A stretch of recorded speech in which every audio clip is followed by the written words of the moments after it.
हाँ देखो एक क्वेश्चन है कि a thin wire of length L and uniform charge density lambda is placed along the axis of a ring of radius r and uniform total charge q। कह रहा है कि एक थिन वायर है जिसका लेंथ L है और uniform charge density lambda है, वो रखा गया है कहाँ पे, along the axis of a circular ring जिसका रेडियस r है और उस पर चार्ज कितना डिस्ट्रीब्यूटेड है, plus q charge uniformly distributed है। समझ गए, एक रिंग है जिस पे uniformly charge distributed plus q है, उसके along द एक्सिस पे एक थिन वायर रखा गया है जो कि जिसका चार्ज लैम्डा है, चार्ज डेंसिटी कितना है, लैम्डा है along द एक्सिस पे, और जिसका नियरर एंड सेंटर से d दूरी पे रखा गया है। The distance between the nearer end of the wire and the centre of the ring is d। तो कैलकुलेट क्या करना है, calculate the force on the wire due to this circular ring, कि इस वायर पे कितना फोर्स लग रहा होगा। अब ये फोर्स लगा कौन रहा है, यही लगा रहा होगा क्योंकि इसके पास इलेक्ट्रिक फील्ड होगी और ये इलेक्ट्रिक फील्ड यहाँ पे लग रहा होगा, अलग अलग पोजीशन पे अलग अलग इलेक्ट्रिक फील्ड लग रहा होगा, तो इस पर टोटल फोर्स निकालने हैं। अगर ये प्लस क्यू चार्ज होता सिर्फ और सिर्फ उसमें पॉइंट फॉर्म में, पॉइंट चार्ज के फॉर्म में, तो क्या करते हैं हम इलेक्ट्रिक फील्ड निकालते हैं और क्यू से मल्टीप्लाई कर देते हैं। पर ध्यान से देखो यहाँ पे हर एक पॉइंट पे इलेक्ट्रिक फील्ड चेंज हो जाएगा, इसके लिए कुछ और दूरी हो जाएगा, इसके लिए कुछ और डिस्टेंस है, तो इसका मतलब इलेक्ट्रिक फील्ड यहाँ पे बदल जाएगा, यहाँ पे भी इलेक्ट्रिक फील्ड कुछ और, यहाँ पे कुछ और, यहाँ पे कुछ और, यहाँ पे कुछ और।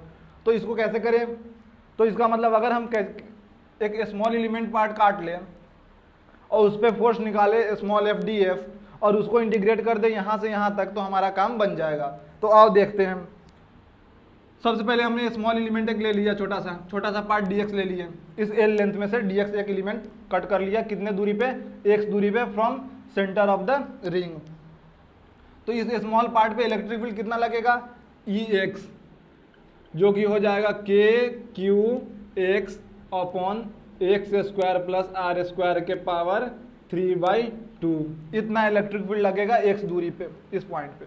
इस पे टोटल चार्ज कितना होगा dx पे, तो स्मॉल चार्ज dq ले लेते हैं, लैम्डा dx। ये स्मॉल चार्ज है, एलिमेंटल लेंथ पे स्मॉल चार्ज है, ठीक। तो force on elemental length dx df हो जाएगा, जो कि होगा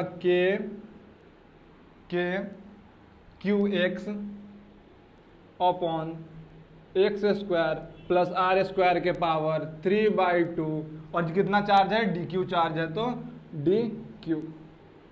सॉल्व करने में मिलेगा kqx upon x square plus are square के पावर 3/2 इंटू dq के वैल्यू रखो लैम्डा dx। ये हुआ स्मॉल फोर्स df के बराबर। अगर हम इंटीग्रेट कर दें यहाँ से इस पॉइंट तक, तो हमारा टोटल फोर्स मिल जाएगा इस वायर पे, स्मॉल वायर पे।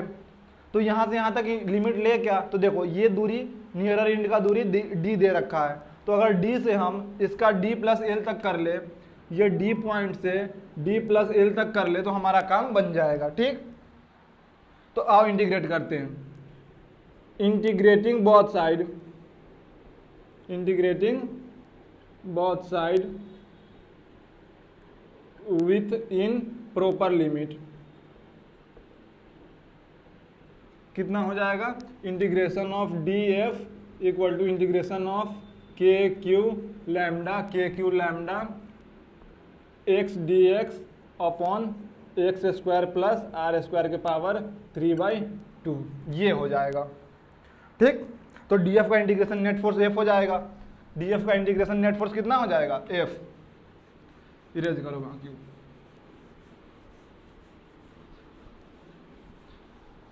समझ में आ रहा है ना। तो f नेट हो जाएगा अपना, ये कांस्टेंट था बाहर आ जाएगा, kq lambda integral of x dx upon x square plus are square के पावर 3/2, और लिमिट कहाँ से कहाँ तक लगेगा, d से d प्लस एल तक, ये लिमिट जाएगा, ठीक। अब इसका इंटीग्रेशन होगा कितना, तो देखो इंटीग्रेशन का वो समझो कैसे करते हैं। Let x square plus are square equal to t square, तो 2x dx अपॉन dt plus 0 equal to 2t हो जाएगा। ठीक, 2 से 2 कैंसिल, तो x dx equal to t dt ये हो गया। ये पूरा इंटीग्रल की जगह पे अगर हम x square plus are square की जगह पे टी स्क्वायर रखेंगे तो स्क्वायर से स्क्वायर कट के कितना बच जाएगा, टी क्यूब। तो इसका इंटीग्रेशन अगर हम करें x dx x square plus are square के पावर 3/2, तो क्या इसको हम ऐसे लिख सकते हैं x dx की जगह पे टी dt, और जिसको x square plus are square को टी स्क्वायर लिए थे तो स्क्वायर से स्क्वायर कैंसिल होकर नीचे कितना आ जाएगा, टी क्यूब। अब ये टी से एक टी कैंसिल होगा तो ये आ जाएगा कितना, टी के पावर -2, क्योंकि टी से टी कैंसिल तो 1/t स्क्वायर, तो ऊपर जाके टी के पावर -2 dt। इसका इंटीग्रेशन करोगे तो आएगा माइनस का 1 और 1/t। अब टी की जगह वैल्यू पुट करो यहाँ से तो अंडर रूट कितना हो जाएगा, x square plus are square, तो ये हो जाएगा अपना माइनस का 1 और ये हो जाएगा 1/√x square plus are square. ये टोटल इसका इंटीग्रेशन ये है। तो यहाँ पुट करेंगे, अगर हम माइनस को बाहर ले लो तो के क्यू लैम्डा इंटीग्रल कितना हो जाएगा, 1/x square plus are square के इंटीग्रेशन कहाँ से कहाँ तक जाएगा, डी से डी प्लस एल तक, डी से डी प्लस एल तक। समझ में आया? तो अब देखो माइनस के क्यू लैम्डा, एक बार डी प्लस एल रखो तो आएगा 1/√d प्लस एल का whole square plus are square minus 1/√d square plus are square. ठीक, ये आया। ठीक, माइनस को मल्टीप्लिकेशन अंदर होगा तो कितना हो जाएगा, k q lambda 1/√d square plus are square minus का 1/√d प्लस एल का whole square plus are square. समझ में आया? ये समझ में आया? माइनस से मल्टीप्लाई हो गया, ऐसे बन गया। तो देखो इरेज करते हैं ऊपर का,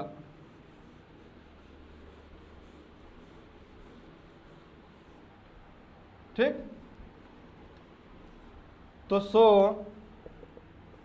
एफ नेट अपना आ गया, के की जगह पे वैल्यू पुट कर दो 1/4 पाई एप्सिलॉन नॉट, तो Q lambda upon 4 pi epsilon naught 1/d square plus are square minus 1/, ये माइनस का है बीच में, डी प्लस एल का whole square plus are square, ये आ जाएगा। ठीक,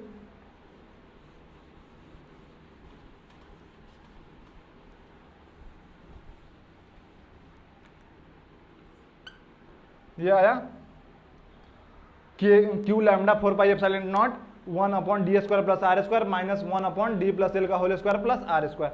अब एफ नेट देखो फोर्स है तो डायरेक्शन भी होगा इसका, एक पॉजिटिव चार्ज के कारण रिंग पे पॉजिटिव चार्ज होता है तो इलेक्ट्रिक फील्ड की डायरेक्शन किधर होता है, along the axis away from centre, तो मतलब पॉजिटिव आई एक्सिस में, और क्योंकि ये चार्ज भी पॉजिटिव है तो इस पर रिपल्सन होगा, फोर्स ऑफ रिपल्सन वो भी उसी के डायरेक्शन में ऐसे, तो कौन सा डायरेक्शन हो जाएगा, प्लस आई कैप। तो सिंपली हम यहाँ पे लगा देंगे प्लस आई कैप, आ गया अपना एफ नेट। टोटल फोर्स कितना हो गया, Q lambda upon 4 pi epsilon naught 1/d square plus are square minus 1/√d plus L का whole square plus are square I cap में।